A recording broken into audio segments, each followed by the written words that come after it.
Menakar integritas Kapolri Listio Sigit Prabowo soal ikan busuk mulai dari kepalanya. Oleh Wilson Lalengke, Jakarta. Kepala Kepolisian Republik Indonesia, Jenderal Listio Sigit Prabowo, di depan para pimpinan Polri pernah berujar bahwa ikan busuk mulai dari kepalanya. Pengandaian itu disampaikannya sebagai ilustrasi bahwa jika anak buah dari para pimpinan Polri tidak becus, tidak profesional, bahkan berperilaku bejat, maka itu pertanda pimpinannya yang terlebih dahulu berperilaku demikian.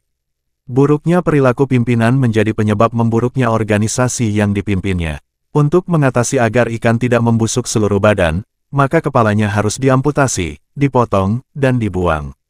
Lebih cepat lebih baik, meminjam ucapan populer Yusuf Kala. Ada pepatah, ikan busuk mulai dari kepala, kalau pimpinannya bermasalah, bawahannya akan bermasalah juga. Pimpinan harus jadi teladan sehingga bawahannya akan meneladani.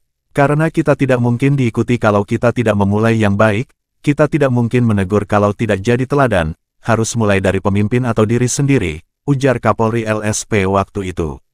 Pernyataan Kapolri tersebut cukup bagus.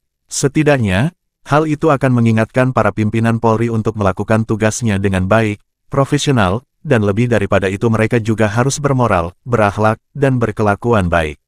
Jika tidak, maka para pimpinan di satuan-satuan dan unit-unit kerja Polri akan mendapatkan sanksi pembebasan dari tugasnya sebagai pimpinan, bahkan dapat saja diberhentikan dari institusi Polri.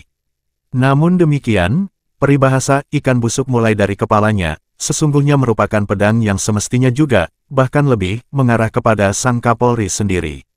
Ketika lembaga yang dipimpinnya dipenuhi para gangster mafia hukum, mafia narkoba, mafia judi online, mafia BBM, mafia tambang ilegal, mafia barang selundupan, dan berbagai perangai mafioso bejat lainnya, maka seharusnya Kapolri LSP sadar diri bahwa lembaganya busuk dimulai dari kepalanya, yakni Kepala Polri alias Kapolri aka dirinya sendiri. Berbagai kasus yang melibatkan para jenderal polisi semestinya cukup menjadi indikator bahwa Polri sudah sangat buruk dan tidak layak dipertahankan. Bayangkan saja, Jenderal Bintang 3, yang artinya hanya satu level di bawah Kapolri yang Bintang 4, diduga terlibat dalam kasus kejahatan tambang ilegal di Kalimantan Timur dan di berbagai wilayah pertambangan lainnya. Parahnya lagi, untuk menyelamatkan sang Bintang 3 itu, anak buahnya bernama Ismail Bolong bersama anak istrinya dijadikan tumbal atas kasus tersebut. Kebejatan jenis apa yang pantas dilabelkan ke para oknum jenderal polisi macam itu? Rangkaian kasus narkotika yang melibatkan para perwira Polri marak terjadi selama bertahun-tahun dan terkesan dipelihara oleh lembaga penegak hukum ini.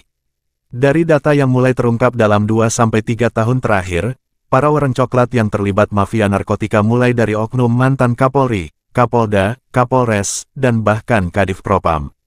Belum terbilang para kasat dan kanit narkoba yang tersebar di seantero Nusantara. Berkaca dari kasus Teddy Minahasa, anggota Polri tidak lagi hanya sekadar sebagai pengguna dan backing para bandar, tetapi mereka adalah bandar itu sendiri. Level internasional pula. Sebagaimana juga pernah disuarakan oleh anggota DPR RI yang mengatakan, dari 10 bandar narkoba, 8 adalah aparat. Korban-korban dari masyarakat berjatuhan setiap saat, baik mati overdosis dan ketergantungan maupun tewas terbunuh oleh para geng mafia narkotika. Para korban barang haram tersebut yang masih hidup terpenjara dan menjalani rehabilitasi tak terkira banyaknya. Mereka adalah objek penderita yang menjadi korban langsung dari perilaku bejat para mafia narkoba berbaju aparat. Tragedi Vina Cirebon hanyalah titik kecil dari gunung es kasus serupa yang tidak terdeteksi oleh publik. Kebejatan dalam bentuk kekerasan domestik di kalangan anggota Polri juga ibarat bintang bertaburan di langit. Tidak terhitung banyaknya, kasus Polwan Rusmini yang dizalimi suaminya yang adalah polisi hingga hari ini tidak diselesaikan dengan benar sesuai hukum yang berlaku. Bahkan, dari data yang ada ternyata gaji yang bersangkutan selama 8 tahun tidak dibayarkan, hilang dimakan hantu. Tragedi Polwan Rusmini juga hanyalah satu titik kecil dari sekian banyak kebejatan anggota Polri terhadap keluarganya. UU Nomor 23 Tahun 2004 tentang penghapusan kekerasan dalam rumah tangga KDRT, nyaris tak berlaku di kalangan anggota Polri. Akhirnya Polwan Mojokerto, Bribtu Fadilatun Nikmah, muncul dengan caranya sendiri menghukum polisi yang adalah suaminya sendiri dengan caranya sendiri. Belum lagi jika kita menyoroti soal kriminalisasi rakyat yang sungguh sangat banyak. 8 orang yang ditumbalkan dalam kasus Vina Cirebon, sekali lagi, hanyalah setitik dari sekian tiada terhitung korban kriminalisasi aparat Polri. Jika Anda memiliki waktu senggang, silakan berkunjung ke lapas dan rutan terdekat di wilayah masing-masing. Anda mungkin tercengang dengan fakta bahwa maksimum hanya 20% penghuni penjara-penjara itu yang layak dipidana. Selebihnya adalah orang baik-baik yang sedang mengalami nasib baik berpindah domisili saja. Semua itu boleh terjadi karena kebobrokan penerapan hukum di negeri ini yang diawali dari bobroknya mentalitas aparat Polri. Uniknya, para kriminal sejati berkeliaran bebas di luar penjara. Jumlahnya sangat banyak. Minimal lebih dari 70% dari para pejabat dan aparat di negara ini adalah pelaku tindak kriminal yang mesti dipidana. Mereka tidak tersentuh hukum. Uang dan kekuasaan menyelamatkan para penjahat itu dari jeratan hukum.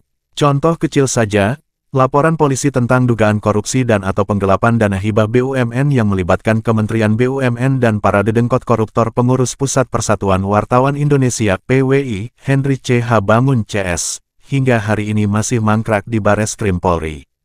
Kejahatan yang dilakukan para anggota kepolisian Indonesia sudah sangat masif dan merata, di semua wilayah di semua level. Perilaku jahat tersebut tidak lagi dapat diklasifikasikan sebagai perilaku oknum per oknum anggota Polri. Pasalnya, di hampir semua kasus yang melibatkan anggota Polri, baik dalam penanganan kasus maupun jaringan mafioso yang dilakukan, umumnya terjadi dalam sebuah sistem yang terstruktur rapi dan koordinasi kuat, baik secara vertikal antar bawahan atasan, maupun horizontal antar unit dan subunit. Saling mendukung, membackup, dan melindungi adalah sop tak tertulis di antara mereka. Kondisi Polri sebagaimana diutarakan di atas semestinya menjadi bukti faktual bahwa ikan paus peliharaan pemerintah Indonesia, yang bernama Kepolisian Republik Indonesia itu sudah membusuk parah. Ibarat kanker, penyakit yang diidap institusi yang dibiayai ratusan triliun uang rakyat setiap tahunnya ini sudah pada stadium level 5, sekarat, dan hampir mustahil bisa diobati dengan terapi apapun juga. Bagi saya, jika Kapolri LSP menghayati apa yang dia sampaikan di depan jajarannya kala itu, maka sang pengucap, ikan busuk mulai dari kepalanya, ini semestinya sudah harakiri alias bunuh diri.